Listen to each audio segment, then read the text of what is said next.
do you have any advice for getting into the industry? Like, what are some really important things to do? Yeah. I was actually going to kind of piggyback off the pivoting from other industries, but you have that role like a business manager or a marketer, right? You see people come from doing that in a different industry and they've proven themselves there, and then they often will jump into games because they've wanted to do like gaming, right? They're like, I have that day job, but I love gaming. Can I bring that day job to gaming? I see that all the time across the industry because it really shows that you have proven you can do it, and then you can use that, go to an interview and be like, I've proven it, I've got a track record of success, let me do that and be successful for your game or your studio. And I think that goes a long way in like making that jump. Yeah, I think that's a really good point. And I think, any career development is all about proving yourself, right? Whether that's in another industry or maybe that's through creating your own portfolio of projects you've worked on. If you haven't heard of game jams is where you get together with other people and you make a game in a very short period of time. It's amazing for creating your initial portfolio, whether you want to be a designer or artist or engineer. Like, definitely do a game jam because you'll get that experience. Not only will you level up, but you'll start getting those projects that you can put in your portfolio to prove that you can work with other people, you can make games, you understand the process of game development. I know that not everybody likes to hear this, but networking is also super important. I think that 70% of roles within the games industry are hired through referrals, which means that somebody at the company said, hey, this person's cool, you should maybe talk with them. Thus, it's important to go to events like PAX or GDC or maybe your local IGDA chapter meeting. Here we also have Seattle Indies, so definitely check out those organizations. And they're great places to meet other game developers, learn from them, and also build that network that will support you through the rest of your career. Because when a job opportunity comes up and you check on LinkedIn and know that a friend works there, you can reach out to them and say, hey, I'm really interested in this role. If you could refer me, that would be really wonderful. And more often than not, they'll do that and give you a leg up there. Yeah, I definitely want to second the game jam thing. You will just learn a whole bunch. And I also want to encourage you to not just do one, but do a few, because there's a very high chance that your first one, not unlike a D&D campaign, is just going to fall apart. Someone's going to ghost, someone's not going to be there. You're going to end up feeling like you're the kid that's just carrying the project across the finish line, and it might not be fun, but don't give up. Like, seriously, try to find your people. Invite a friend, even if they're your friend and they don't even know what the heck they're going to be doing. You can try to invent a role for them. Be like, hey, why don't you do research on this genre of game and like come back with some opinions, right?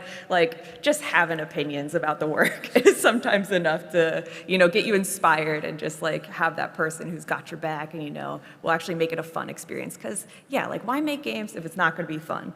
Right? Oh my gosh, I've also made some really bad game jam games. It's okay. No one needs to know. So that's why you just put your best ones in your portfolio and you move on from that. But yeah, again, I think networking is good. Even if you don't know someone personally, something I really like to do, it's not creepy, trust me. Just go find people you admire in the industry, doesn't matter what role, and just start following them on stuff. Because sometimes they're gonna be like, hey, a new opening for this came up, or you can follow their journey. It's like, wow, I was following this person at their entry role, and now they're like the director at wherever, right? It's so cool to see that. I'm like, I can't believe they're doing that. That's kind of sick. And so, yeah, just, follow people on socials. It's as simple as that, honestly. And don't be afraid to reach out to them. Like, I have had like one-off mentorship conversations with tons of people who've reached out to me on LinkedIn. Not everyone will respond, but a large amount of people will. And that's a really good way to get some personal advice and to build that network. Yep. Yeah, related to what Annie said about like looking up different people's backgrounds. So typically I try to approach everything by doing research and coming up with a strategy. So what I would recommend doing first is figuring out what are all of the types of jobs in the industry, or picking what you're specifically interested in, and then going on LinkedIn or Twitter and figuring out like who does this right now, and then stalking them and seeing like how did they get here, where did they go to college, what did they study, how did they make each of their leaps and all of that. And then from there, you'll start seeing different patterns emerge. Oh, some people went to a specific program and then they got an internship and then they got a job here. Or this person had this other job and they pivoted by making this side game or doing this like part-time job, you know, for a community Discord, whatever, and they like pivoted that way. Because everybody has so many different types of backgrounds. And then once you do that analysis, you need a combination of a couple of things. One, be good at something. I feel like on these career panels, they don't talk about it that much. You know, like sometimes we'll talk a lot about like, here's how you can do it. But yes, the most important step is like, be good at something related to the games industry. It could be related to making games or supporting like the business around games, marketing games. Like there are a lot of different types of roles. But at the end of the day, like that is very important, that you have some foundational skills there, whether you went to a formal program or you self-taught yourself to do that in your free time. And then after that is you just have to get your first job. And I think getting the first job is always the hardest. As somebody who had a different background, when people looked at my resume, they were like, what, you're a business analyst? That doesn't make sense to work in the games industry. So I had to do all of these side projects and all of this networking and like messaging people on LinkedIn to tell them like, no, I swear, I'm not just some rando who just dropped in a resume. I really want this. And by showing them my dedication and by connecting with people, that's how you can get your foot in the door to at least have an interview and stand a chance. So I think that would be my advice. I don't condone stalking. I'm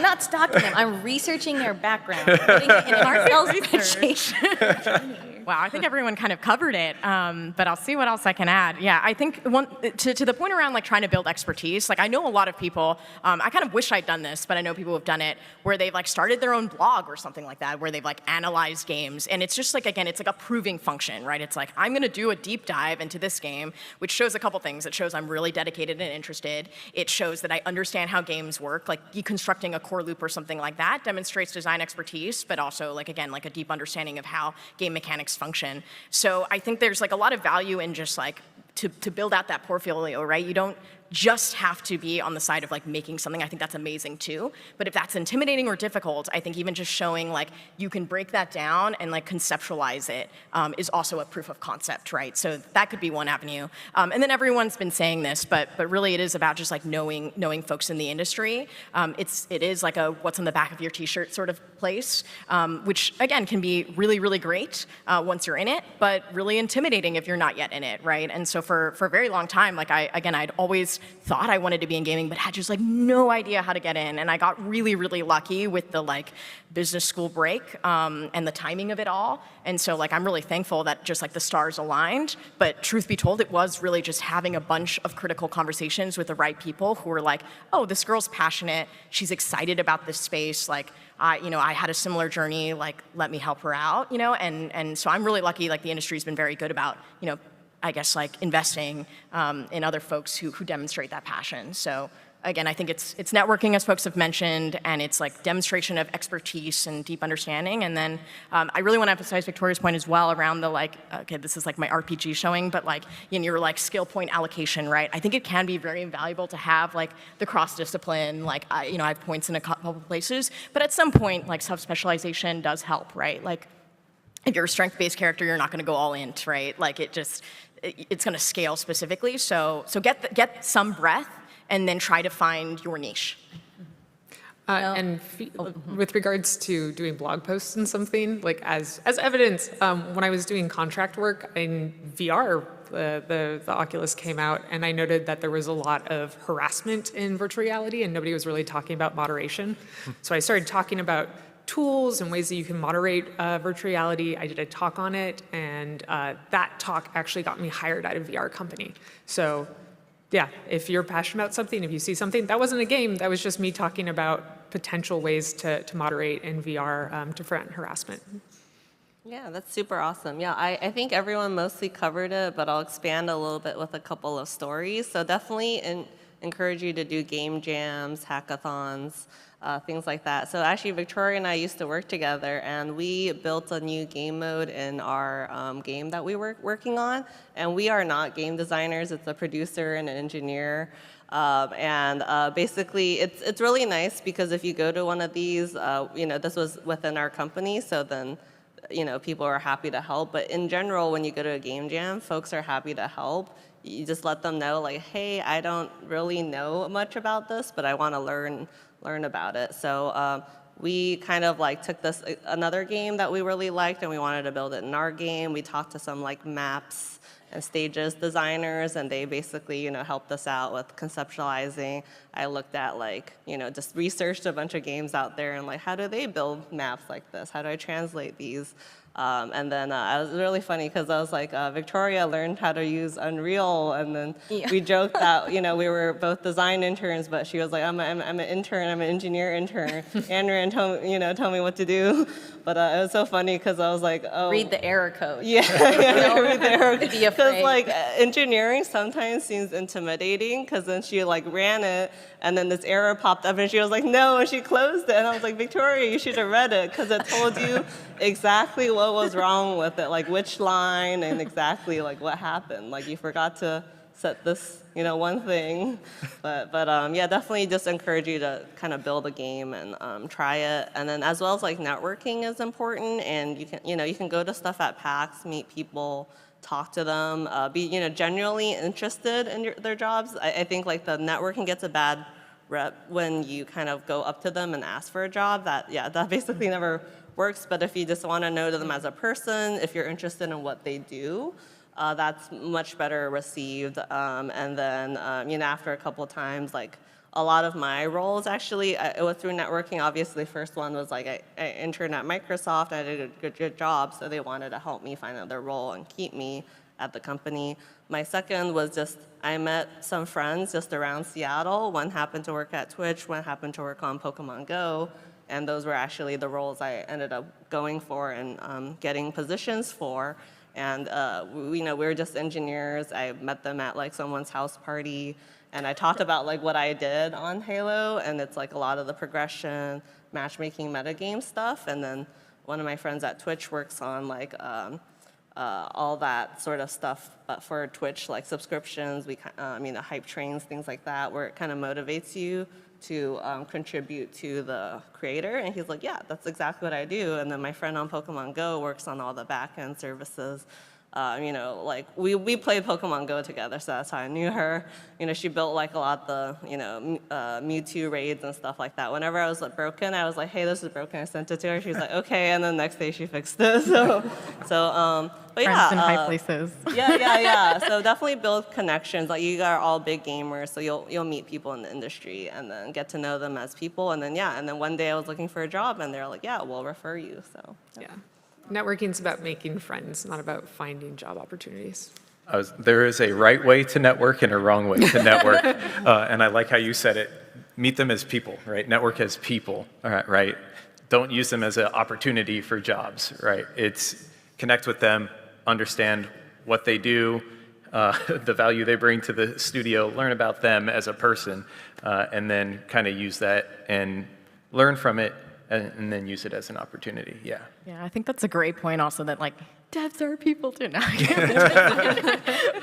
but we're all people here, all really excited about the space, and everyone meeting fans who are excited about something you've done in the game is the coolest feeling in the world, right? To be oh, I was really excited about this game mode that was made, and I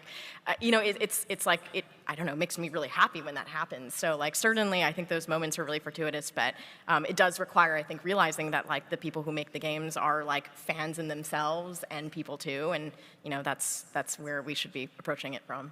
We're all nerds here. All nerds, 100%.